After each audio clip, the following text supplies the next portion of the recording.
Muy buenas, comunidad Wiget, soy Adriano Olmedo y hoy venimos con una nueva entrega de Wiget Live. Nueva entrega, queremos hablar sobre los arrendamientos. Y para ser más concreto, dentro de los arrendamientos queremos hablar de la ley que rige los arrendamientos. La LAU, la Ley de Arrendamientos Urbanos, que es la ley que rige todos los arrendamientos que tengan como destino una finca urbana.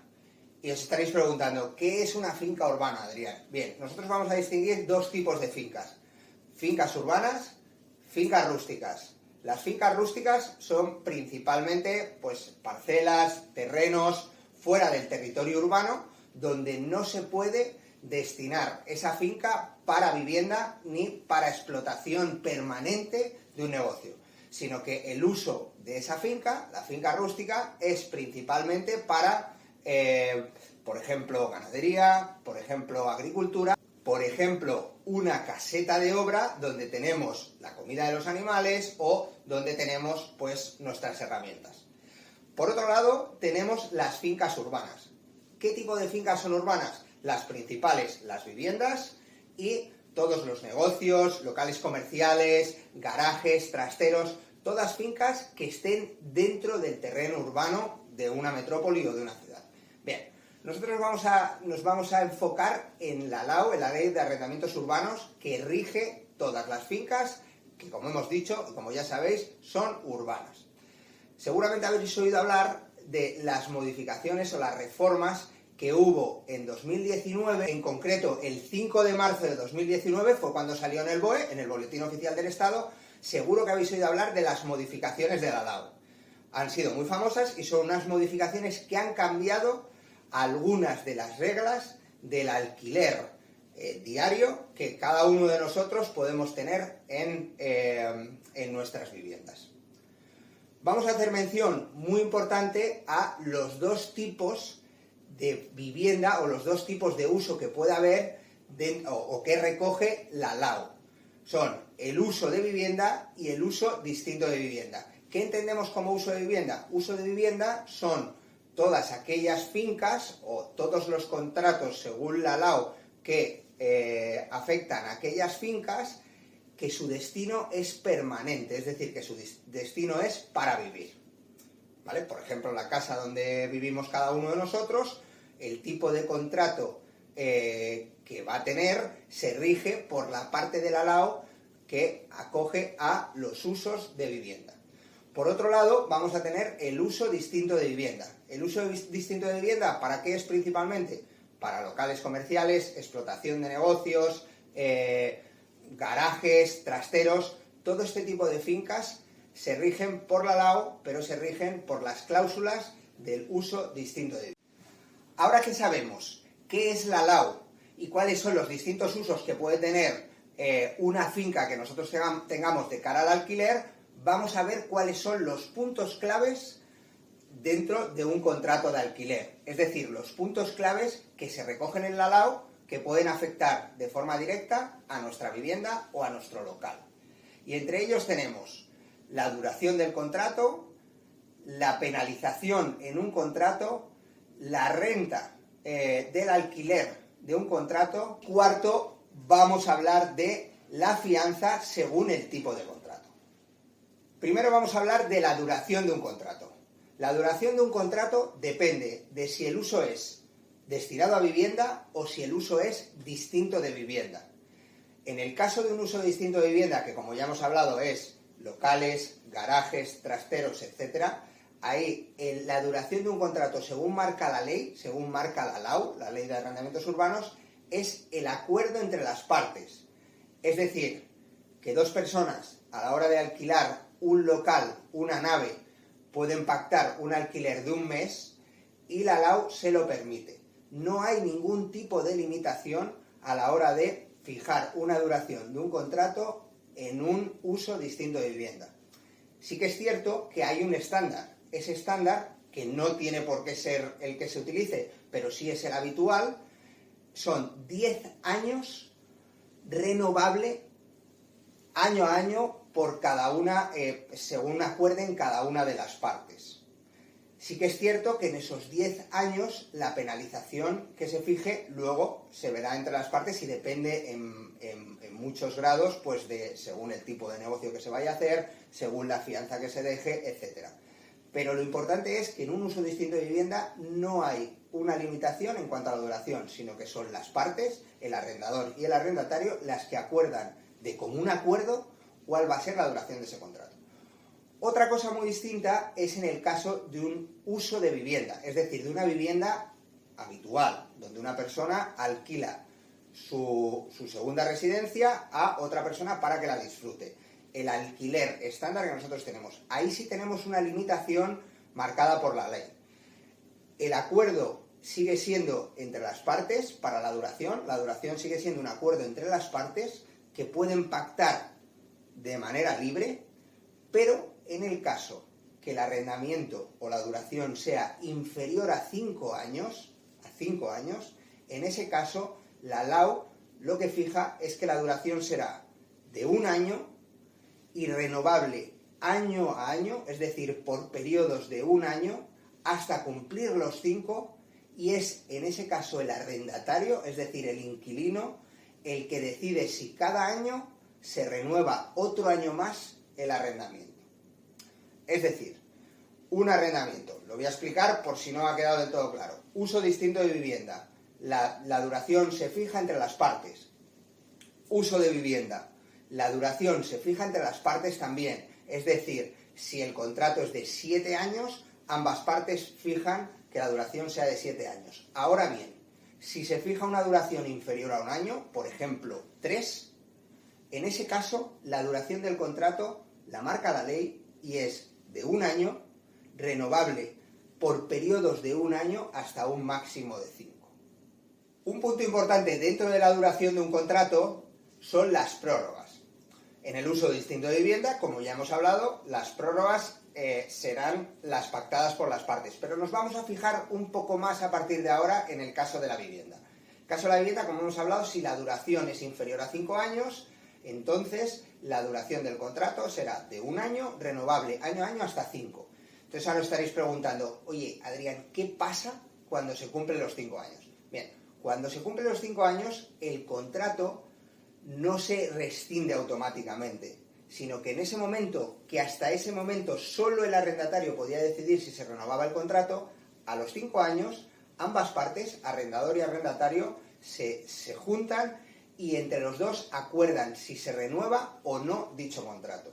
En caso que se renueva por las prórrogas marcadas por la ley, que son prórrogas de 1 año hasta una duración de 3. Es decir, se puede renovar el contrato otros 3 años, renovable año a año, y en el momento en el que se decide aumentar el contrato por las prórrogas, lo deciden entre ambos. A partir de ahí, en las prórrogas estamos en la misma situación que la duración inicial. Cada año es el inquilino el que decide si el arrendamiento se sigue renovando o no.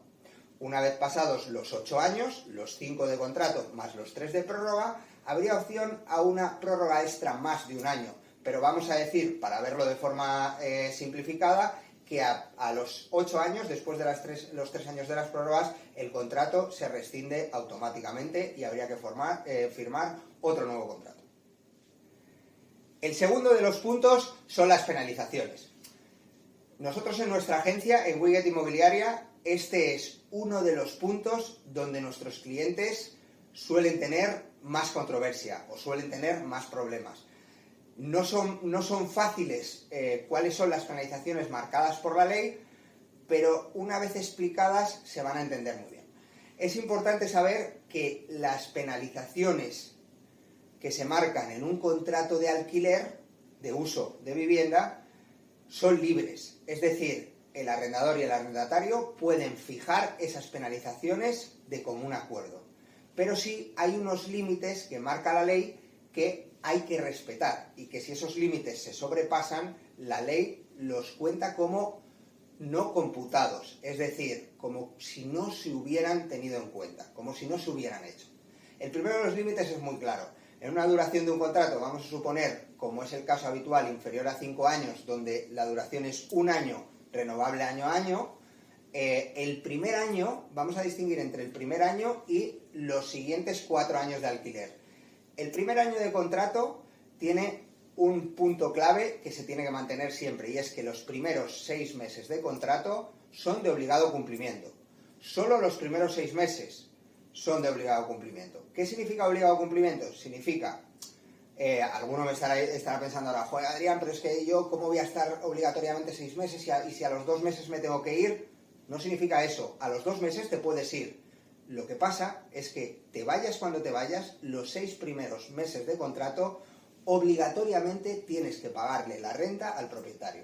Es decir, esos primeros 6 meses, obligatoriamente tienes que abonar el pago de la renta independientemente de cuando tú te vayas. A partir de los 6 meses y hasta los 12 meses entramos en el segundo tramo de penalizaciones. Nosotros vamos a hablar en todo momento del estándar, realmente es, según la LAO, la penalización máxima, pero es la penalización estándar en todos los contratos TIP. A partir de los 6 meses el arrendatario, es decir, el inquilino, se puede ir siempre avisando con un mes de antelación.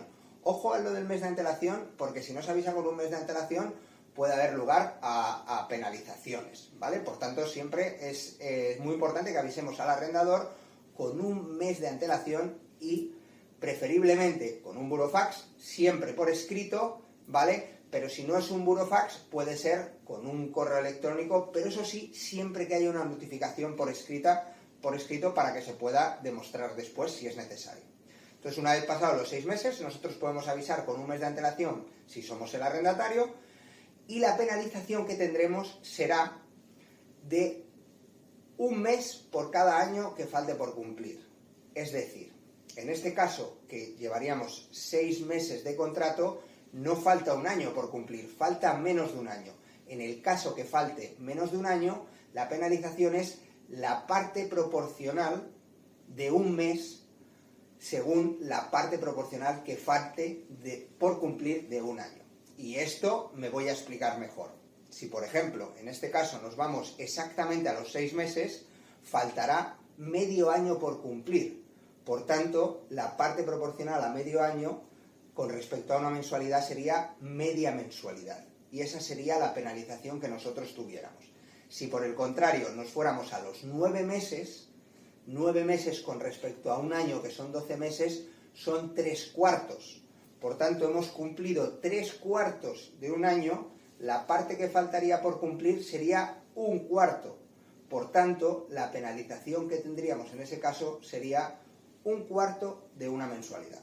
En el caso, por poner un ejemplo, de un alquiler de 1.000 euros, donde hayamos cumplido 9 meses y a los 9 meses, avisando con un mes de antelación, nos fuéramos de nuestro arrendamiento, faltaría 1/4, por tanto, tendríamos que pagar 1/4 de 1.000 euros, que son 250 euros de penalización. Una vez pasados los 12 meses, la penalización es exactamente la misma que en el caso de los 6 meses segundos del primer año. Es decir, cuando pasa el primer año de contrato y empezamos con los siguientes años, la penalización va a ser un mes por cada año que falte por cumplir, o, en caso de que falte menos de un año, la parte proporcional a lo que falte de un año, esa parte proporcional de una mensualidad, ¿vale? Hay una cosa que sí que es importante, porque cuando nosotros llevamos un año y medio de alquiler o de arrendamiento y decidimos irnos, podemos pensar, oye, si yo tengo un contrato a 5 años y me voy después de un año y medio, me quedan 3 años y medio por cumplir. No.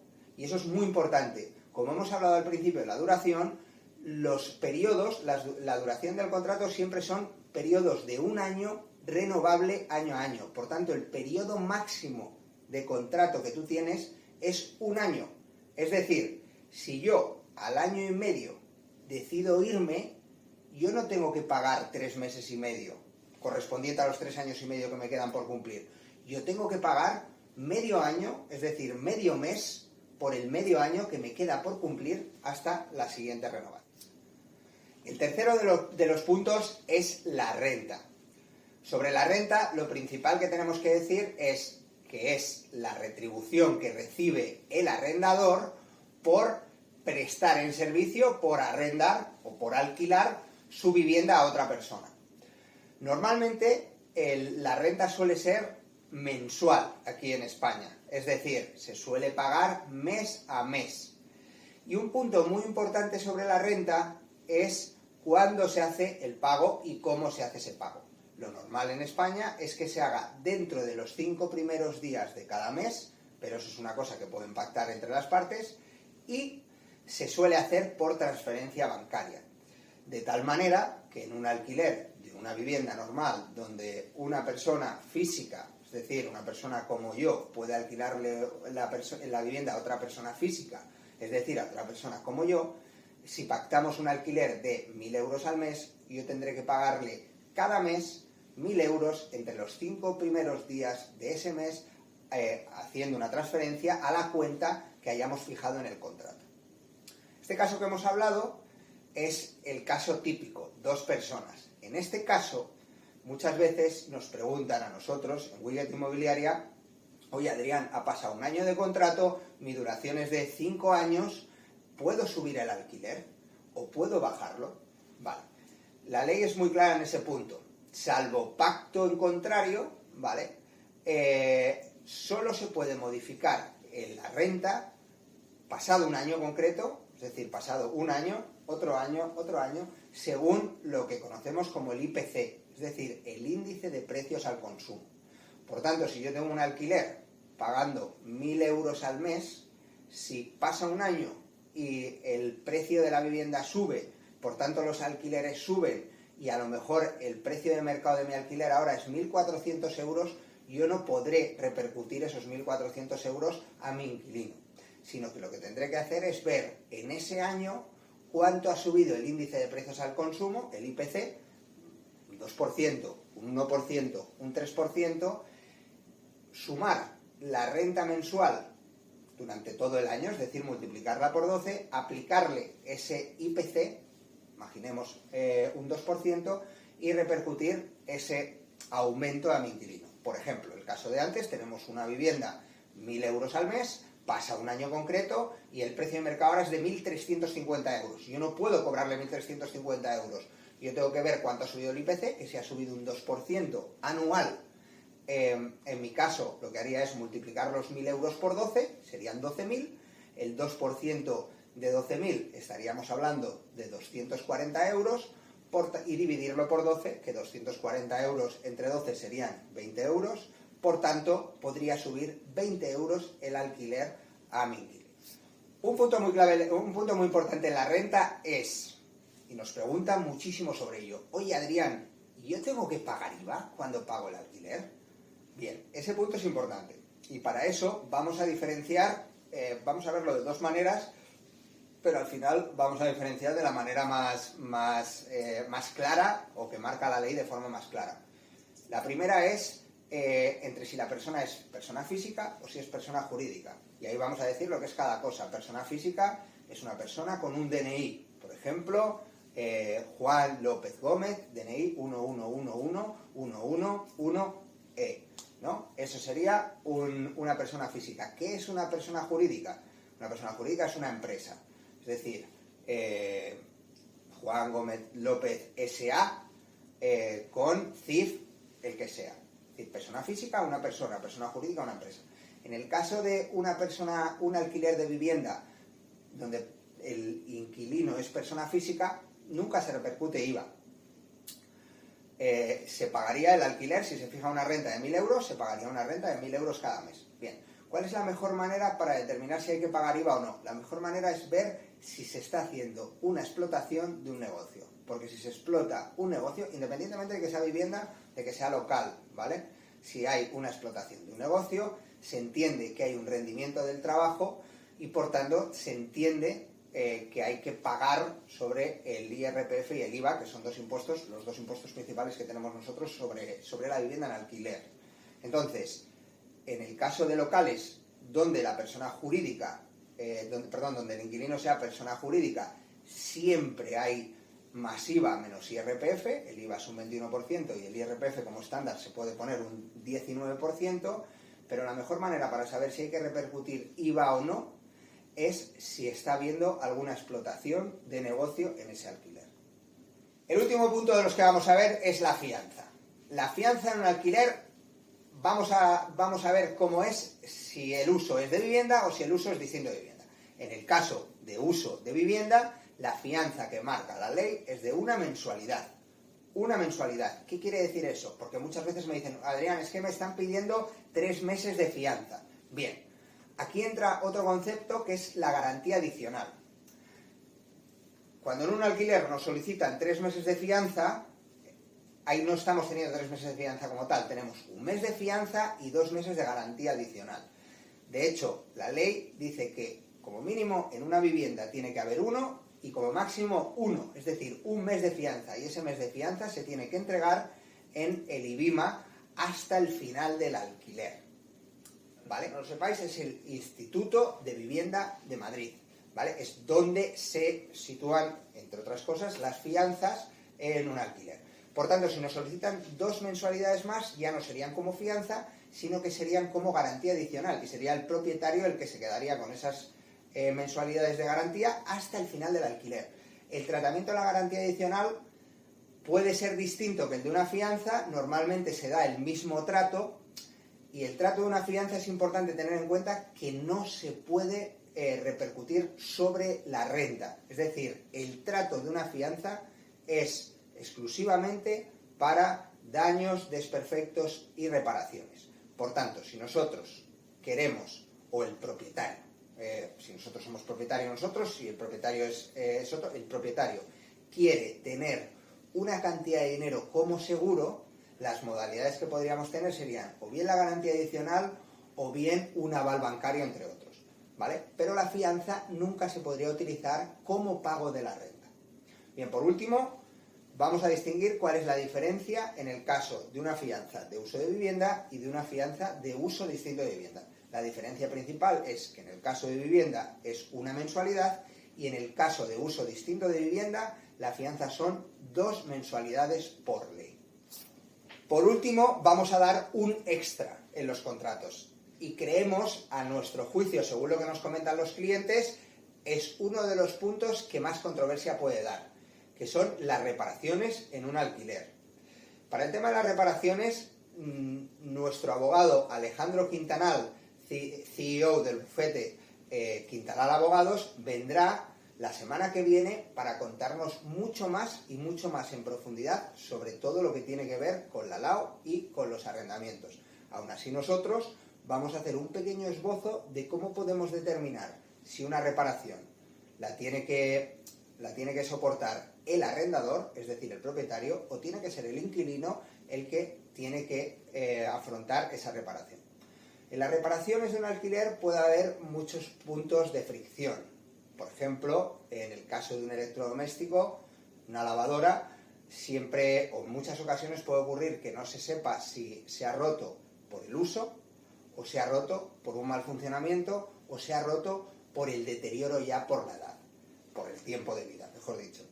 Entonces, en ese caso hay estipulado una serie de normas para ver quién hace frente al alquiler, a la reparación de electrodoméstico o de ese elemento en cuestión. Yendo al caso concreto que hemos visto de la lavadora, si se rompiera la lavadora, si se rompiera por mal uso, siempre es el inquilino, el arrendatario, el que tiene que hacer frente a ello. Si se rompe por el paso del tiempo y se rompe la lavadora en su conjunto completo, sería el propietario, el arrendador, el que tendría que hacer frente al pago de una nueva lavadora. Si por el contrario se rompe un elemento de dentro de la lavadora, por ejemplo, la puerta de la apertura del tambor, siempre que es un elemento, es el inquilino el que tiene que hacer frente a ello. El caso más habitual y más concreto, la cisterna de un baño. Si se rompe la cisterna completa, salvo que se pueda entender que es por mal uso, es el propietario el que tiene que cambiar esa cisterna. En cambio, si se rompe el gatillo que levanta la cisterna, en ese caso es el inquilino el que tiene que hacer frente al pago. De forma genérica, para que podamos tener una idea, cuando las cosas se rompen por mal funcionamiento, siempre será el inquilino el que tendrá que hacer frente al pago. Si se rompe el conjunto del elemento y ya por el paso del tiempo será el propietario el que tendrá que hacer frente al pago, y podemos encontrar ciertas controversias en el caso de rotura por uso. Pero como norma general, si es la rotura de un elemento concreto por uso, será el inquilino el que hará frente al pago de la reparación. Y con esto hemos dado un repaso muy completo sobre cada una de las partes de la LAU, de la Ley de Arrendamientos Urbanos, y por tanto ya somos un poco más expertos en cómo hacer un contrato de alquiler o cómo comportarnos durante todo el proceso de un alquiler. Aún así, estos son solo unos esbozos. Siempre os recomendamos que os dejéis asesorar por unos profesionales para que os puedan ayudar en cada uno de los pasos, desde los contratos hasta todo el proceso de alquiler. Y además, la semana que viene, nuestro abogado, que trabaja estrechamente con nosotros, Alejandro Quintanal, CEO del bufete Quintanal Abogados, vendrá a explicarnos mucho más en profundidad, cómo hacer un alquiler seguro y confortable y cómo durante todo el proceso llevarlo de la mejor manera posible. Como siempre, soy Adrián Olmedo, CEO de Wiget Inmobiliaria. Espero que os haya gustado esta entrega de Wiget Live y ya sabéis que nos podéis ver en todas nuestras redes sociales, en nuestra página web, en nuestro blog, y que tenéis la opción de darle a like a este vídeo si os ha gustado y de suscribiros para ver todos los demás.